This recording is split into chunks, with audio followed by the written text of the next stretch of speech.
All right, room two, we got some reading to do. Of course, we've got the story of Diva and Flea. I think this is part three, something like that. Now, the last time we read, basically, I believe Flea had told Diva that she could be a great flaneur. And of course, a flaneur is someone or something, an animal, that strolls and just goes from here to there. Okay? That's the best way I can say it in English. Okay, basically, we're at chapter 6, right? Okay, so chapter 6, a big step. And I wonder what that means. Let's read. It says, Diva had spent the whole night thinking about the big thought from the day before. So in the morning, she was tired and impatient for Flea to arrive from his early flaneuring. I have been thinking, said Diva before Flea could poke his head through the courtyard gate. I have been thinking about becoming a flaneur like you. Wow, she's not scared anymore. And here they are talking together. And it says, Excellent, purred Flea. Let's go. En avant. Now? Asked Diva. Ah, a flaneur does not need a plan to have an adventure, said Flea. A flaneur creates an adventure whenever the opportunity arises. Okay. Oh, said Diva quietly. Even though she had spent the whole night thinking, she had not thought of that. I can show you the giant tower that can cut a cloud in half, said Flea unexpectedly. It is just around the corner. Around the corner? Gulped Diva. She also hadn't thought she would have to travel that far. She doesn't get around much, does she? Ah, come on, said Flea as he turned and dashed onto the sidewalk. Diva did not move. Flea looked at her from the middle of the sidewalk and smiled a nice smile. Ho, ho, ho, ho.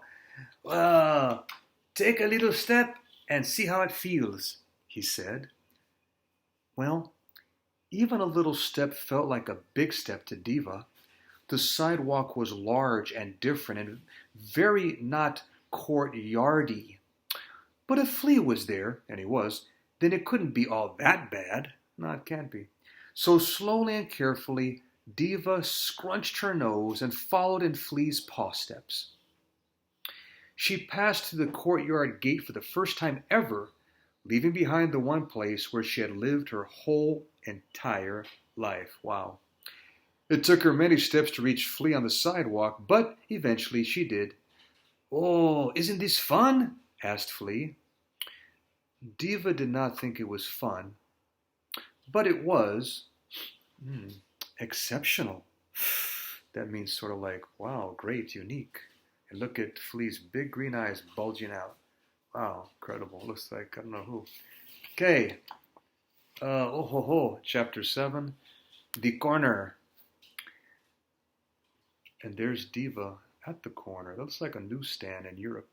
Let's get going. It says, Diva could not believe she was with Flea on the sidewalk. The world looked very different from all the way out there.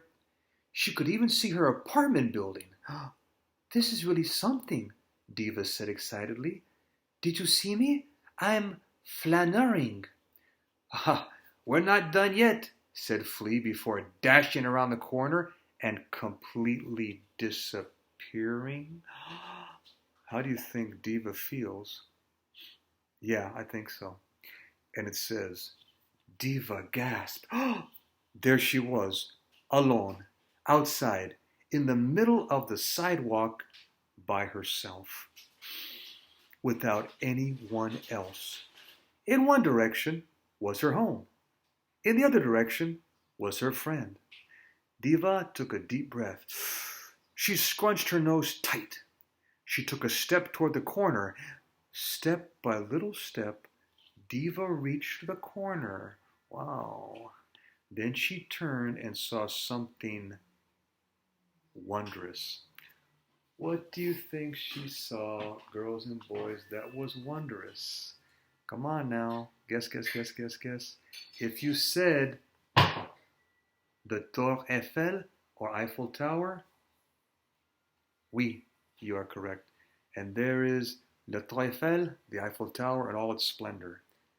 cutting the sky. Now, when the Eiffel Tower was first built by Monsieur Eiffel, people laughed at it. They said, what is that? What is it for? But now it is considered one of the most important buildings in all of France and in all of Europe. Okay? I think there may be a radio tower up there. I'm not sure. I forget. And look at Flea and Diva. Just looking at it right there. That's incredible. Wow. Okay, let's see what they say over here. In front of her stood a giant steel tower, completely different than she had imagined. Yet, just like Flea had described it, big and strong and gentle and delicate all at the same time. It was so beautiful. Diva felt both smaller and larger just being in its presence. Now, I can understand her feeling smaller because it's huge, but how could she feel larger? Interesting. Maybe she felt larger because she kind of identified with the tower. She said, you're large, I will be large too like you. It's very possible. A tower that amazing makes people stop and stare. A tower that tremendous makes people from all over the world come just to see it. Lots and lots and lots, notice all capital letters, of people. Lots and lots and lots of people with lots and lots of feet! I am not a great flaneur yet, said Diva to herself a few seconds later, safely deep inside the apartment building at 11 Avenue Le Play. But I am brave.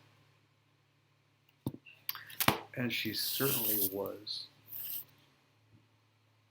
Because even though she got kind of scared of all the feet coming her way, she was brave. Why? Because she went as far as the corner, which she had never done before, and she saw the Eiffel Tower. She is becoming a flaneur, a stroller. I think so. Okay, boys and girls, we'll go ahead and do that. Now, as I finish, you're going to have an assignment later that relates to Memorial Day. And I'm going to say this right now. Don't forget, Monday, there is no school at home because it's a holiday. It is Memorial Day. It's a federal holiday. That means it's recognized by the United States government. So libraries are closed, schools are closed,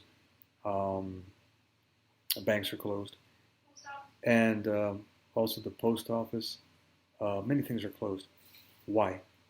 Because it's a day, a special day, that the government wants people to recognize. Now, again, you're going to learn about Memorial Day later, but I'm going to say this.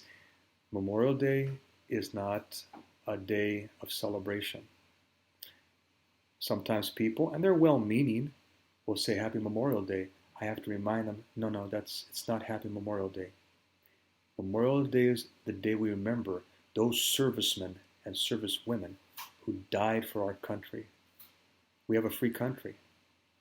But the way this country started was that we fought the British many, many years ago for our freedom. Many men died, American and British and German and French. But we fought so we could be free. I'm a veteran, you know that. I know how it is to go to war. It's been said by one of our greatest generals, Dwight Eisenhower, only a person who's gone to war can hate it the way a serviceman does. So the point is, we don't like going to war. But sometimes we do, to protect our freedom or the freedom of other people.